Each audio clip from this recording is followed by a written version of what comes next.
1º de março de 1982. Niterói, Rio de Janeiro. Já são mais de 4 da manhã, mas o ritmo de trabalho nos estúdios está a todo vapor. Em menos de 2 horas, entrará no ar a Rádio Fluminense, que até aquele momento não tinha sequer as vinhetas de identificação. Apesar de transmitir com meros 3 kW de potência, em contraste com os 100 kW da rádio líder do mercado, estes seriam mais do que suficientes para causar um grande estrago no status quo da época e mudar para sempre a cultura radiofônica no país. Vai.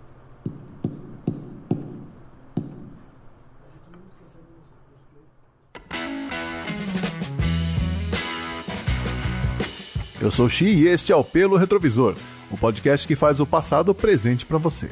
Nessa edição nós vamos relembrar o surgimento de uma das rádios mais importantes da história do Brasil, a Fluminense FM, vulgo a Maldita.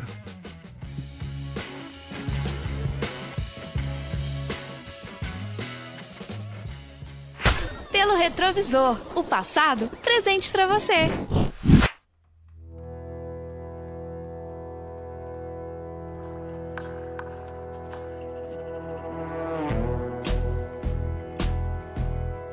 Luiz Antônio Melo não era novato no ramo radiofônico. Com passagens pelas rádios Federal FM, Rádio Tupi AM, JBAM, além de escrever para vários jornais e revistas, Luiz Antônio apurou seus conhecimentos no ramo entre 1972 e 1981. Ele viu o surgimento da Rádio Cidade FM, 102.9 MHz, que havia sido comprada pelo sistema JB em 1977 e que transformaria a linguagem das FMs com sua postura descontraída, menos sisuda e mais divertida. E com foco no locutor e não nas músicas. E várias outras rádios decidiram copiar esse modelo da nova líder de audiência. Para os amantes da música, principalmente do rock, o dial se tornava cada vez menos atraente. E Luiz Antônio se perguntava, onde estarão os ouvintes das rádios com uma boa programação de rock, como eram a Federal FM e a Eldorado FM? Com certeza, deveria haver muitas pessoas ávidas por uma rádio que fosse na contramão do que estava sendo praticado naquele momento. E durante uma conversa com os amigos e jornalistas Samuel Weiner Filho, vulgo Samuca, e Joel Rochot, foi criada uma proposta para um programa de rádio que seria uma mistura de reportagens ao vivo nas ruas, matérias sobre comportamento e esoterismo e, é claro, muito rock and roll.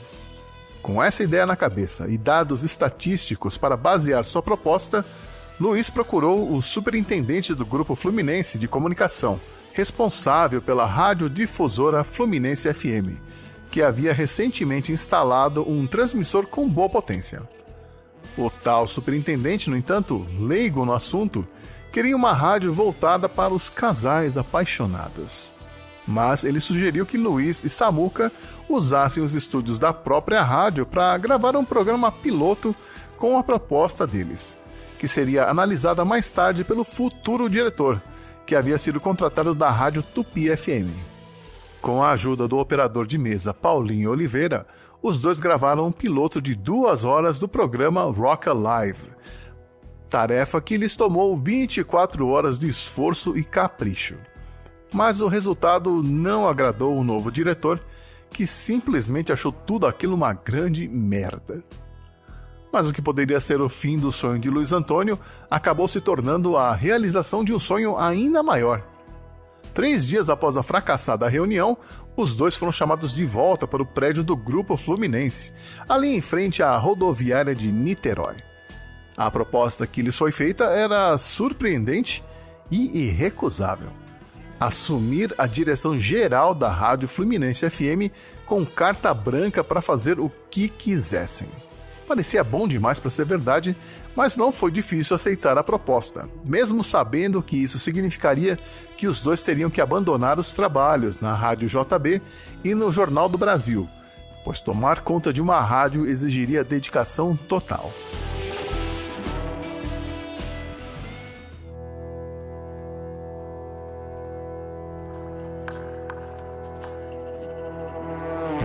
Animados com a oportunidade, os dois logo perceberam que as coisas não seriam um mar de rosas. Ao chegar para o primeiro dia de trabalho no prédio da rádio, na rua Visconde de Itaboraí, de frente para a rodoviária, Luiz foi recebido pelo diretor interino da rádio e conheceu sua nova sala de trabalho no 10º andar, completamente vazia e precisando de uma reforma urgente. Após um rápido bate-boca, Luiz e o diretor decidiram esfriar a cabeça do lado de fora do prédio, tomando um café e esperando a chegada de Samuca. Decidiram que sua primeira atitude na rádio seria colocar uma música no ar. Eu nasci há 10 mil anos atrás, de Raul Seixas. A segunda foi definir o segmento da rádio. Por um lado, Luiz Antônio era enfático, é rock and roll e ponto. Do outro, Samuca preferia algo mais conservador. Rock pauleira de manhã, soft rock de tarde e bossa nova de noite. Luiz venceu. E Samuca, arrependido e temeroso com o futuro, decidiu que queria voltar para o jornal. Dito e feito. Luiz Antônio passou a ser o dono da coisa toda. E após consultar vários amigos, decidiu fazer exatamente o que todos eles não aconselharam: focar a programação da rádio no rock. E mais, ele decidiu que investiria apenas em pessoas que não tinham experiência em rádio. Mas isso fazia sentido. Afinal de contas, ele queria criar algo novo e locutores que já tinham passagem por outras rádios também vinham com uma certa bagagem, vícios, macetes, bordões e tudo mais que a experiência te proporciona. A regra era ir contra as regras. O primeiro contratado seria Sérgio Vasconcelos, que ao lado do amigo Amaury Santos ficou responsável pela seleção musical que formaria a programação da rádio, uma lista com milhares de músicas que não eram tocadas nas outras rádios da época.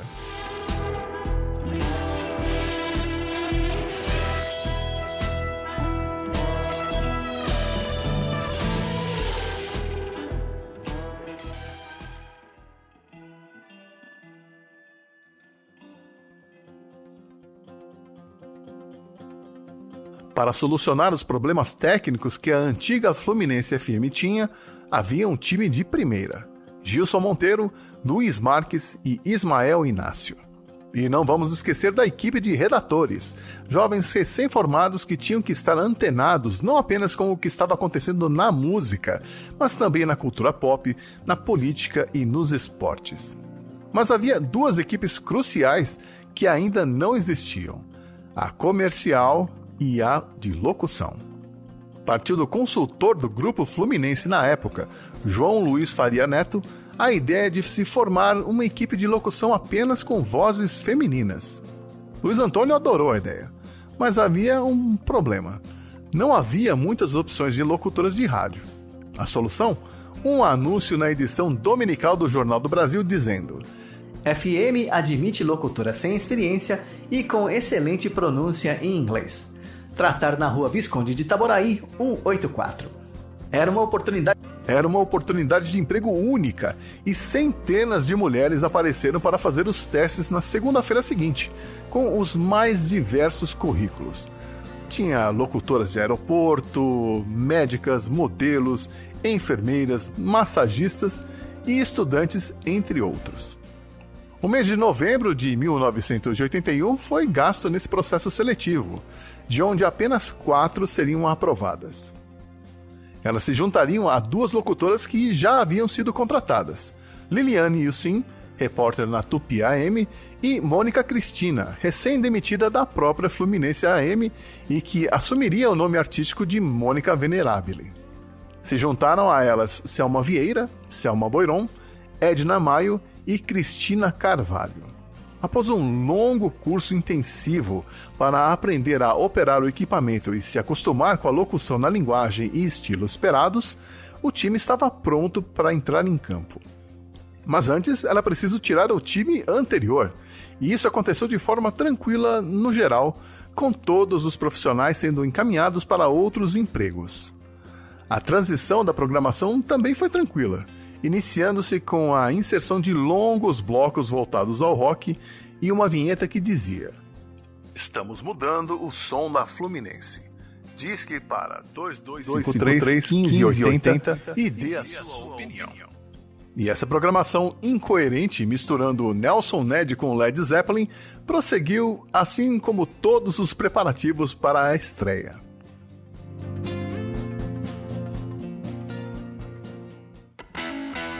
Chegamos a dezembro de 1981 e as duas versões da Rádio Fluminense continuavam coexistindo.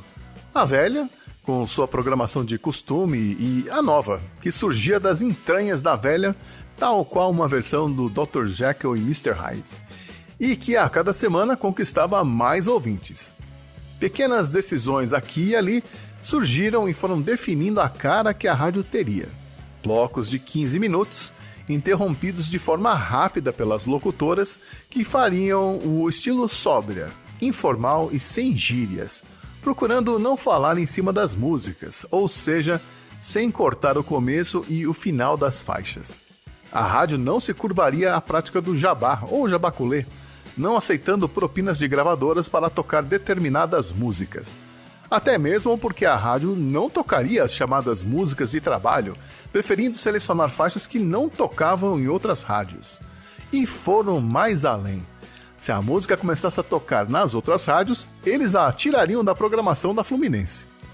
Esse radicalismo do bem procurava falar para um público das classes A, B e C, na faixa de 15 a 30 anos, em sua maioria moradores da cidade do Rio de Janeiro, Baixada e Petrópolis. E, se possível, alguém de Niterói e São Gonçalo também. Na grade de programação, programas especiais apresentados por especialistas entre as 6 da tarde e meia-noite, como Sérgio Vasconcelos, amigo de Luiz Antônio e um dos maiores conhecedores de Beatles no Brasil. Nos bastidores, a Fluminense já causava burburinho entre os profissionais da casa, como Eliakim Araújo, ele mesmo, que na época era locutor da Rádio Jornal do Brasil e que em 1983 seria convidado para apresentar o Jornal da Globo. E os equipamentos antigos, porém de ótima qualidade, tinham que estar perfeitamente ajustados e dando o máximo de si para que tudo corresse bem na estreia da nova Fluminense FM, o que aconteceria em menos de 3 meses.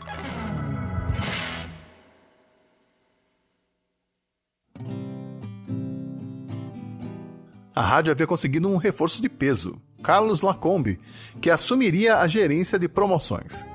Mas ainda faltava um gerente comercial e solucionar os problemas técnicos no estúdio de gravação, os zumbidos e chiados que impediam a produção das vinhetas e prefixos da emissora. E os dias foram passando até que em 28 de fevereiro, véspera da estreia da nova Fluminense FM, decisões tiveram que ser tomadas. Afinal, as 84 horas de músicas já haviam sido definidas e os cartuchos separados. Todos os textos e programas estavam prontos, as locutoras bem treinadas e prontas para entrarem no ar. Mas nada de vinhetas. E assim voltamos àquela madrugada do dia 1º de março de 1982. A frustração era evidente em todos. A rádio faria sua estreia sem vinhetas. Nem mesmo a identificação do prefixo da rádio. Mas eis que às 4 da madrugada, o operador da mesa do estúdio de gravação subiu até o escritório de Luiz Antônio com uma boa notícia. Inexplicavelmente, os zumbidos e chiados haviam desaparecido. Havia esperança, então. Luiz Antônio, Sérgio Vasconcelos e Amaury Santos desceram correndo as escadas até o estúdio e lá ficaram até que todas as dezenas de vinhetas e prefixos fossem produzidas. Todas com a voz de veludo de Amaury e sempre usando riffs de clássicos do rock, como Deep Purple e The Who. ZYD 470 Rádio Fluminense FM Estéreo 94,9 MHz, Rio de Janeiro.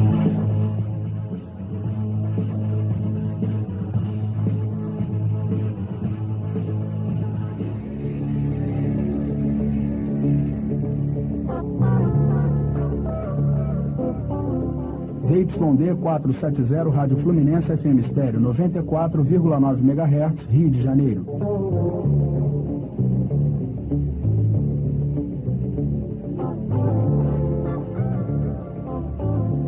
E a última vinheta a ser gravada marcaria para sempre a rádio.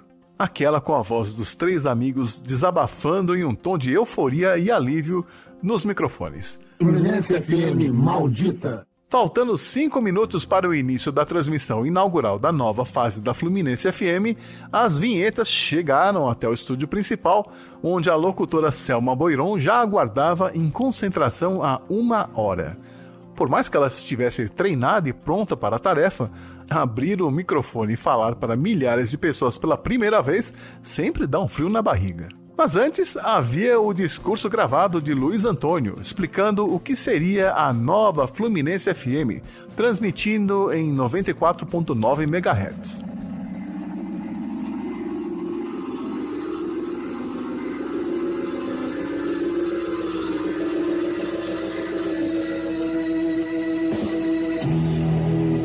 Fluminense FM, 6 horas. A ousadia, a ansiedade, a busca incessante das coisas novas e criativas impuseram que os rumos das FMs cariocas sofressem alterações. Profundas e revolucionárias alterações. A Rádio Fluminense FM Estéreo é uma prova palpável dessa nova mudança. Agora nós estamos entrando no ar com a brancura da ousadia, o calor da criatividade, a independência audaz e faminta dos tempos modernos. A nova Rádio Fluminense é mais uma em 16 FMs no Rio, mas certamente será uma rádio absolutamente especial. A partir de agora você terá contato com sons que marcaram época, com sons que você nunca ouviu, com o absurdo, a inteligência, a agressividade e a sensibilidade dos grandes criadores da história musical do mundo, que aqui na Fluminense FM terão aterrissagem forçada. A Fluminense FM terá locução exclusivamente feminina, porque acredita na força e na ternura da mulher como elemento inovador na sociedade de hoje.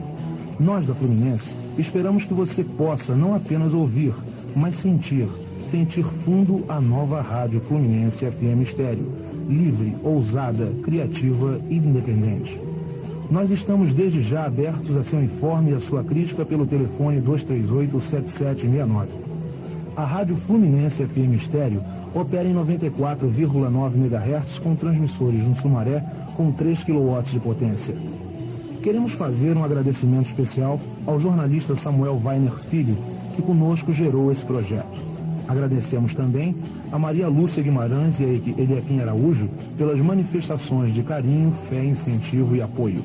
A Fernando Mansur, Carlos Tausend, Marcos Pilser Amorim, Maurício Figueiredo, César Mota, Alfredo Ribeiro, Maurício Kubrusli, Guimarães, Ana Maria Machado e a todos aqueles que de uma forma ou de outra acreditaram em nosso trabalho.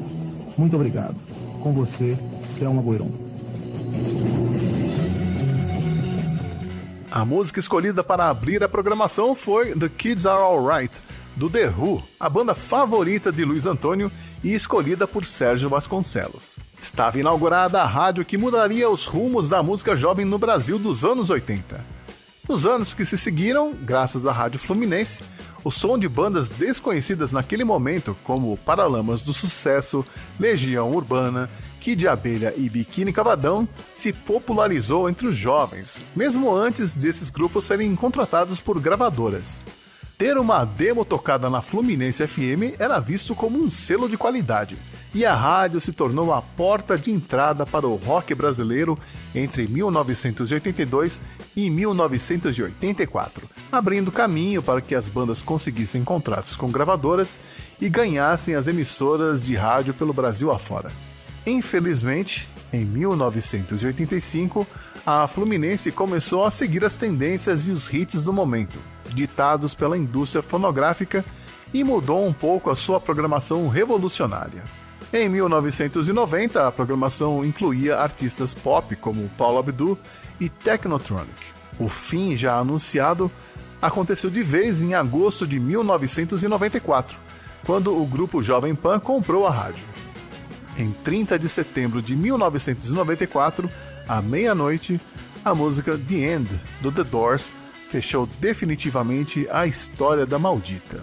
Apesar das tentativas de ressuscitar a Rádio Fluminense nos anos 2000, a magia já não existia mais. Contudo, a essa altura, a Maldita já tinha feito o seu trabalho, viabilizando a existência de uma nova geração de roqueiros e dando início ao que ficou popularmente conhecido como o rock brasileiro dos anos 80.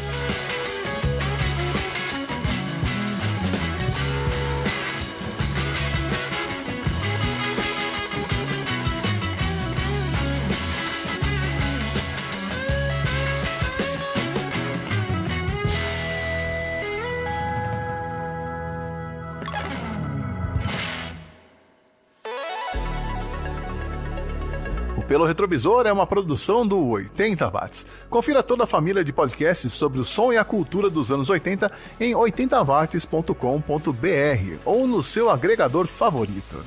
Eu sou o Xi. Obrigado por ouvir essa edição e até a próxima lembrança dos anos 80.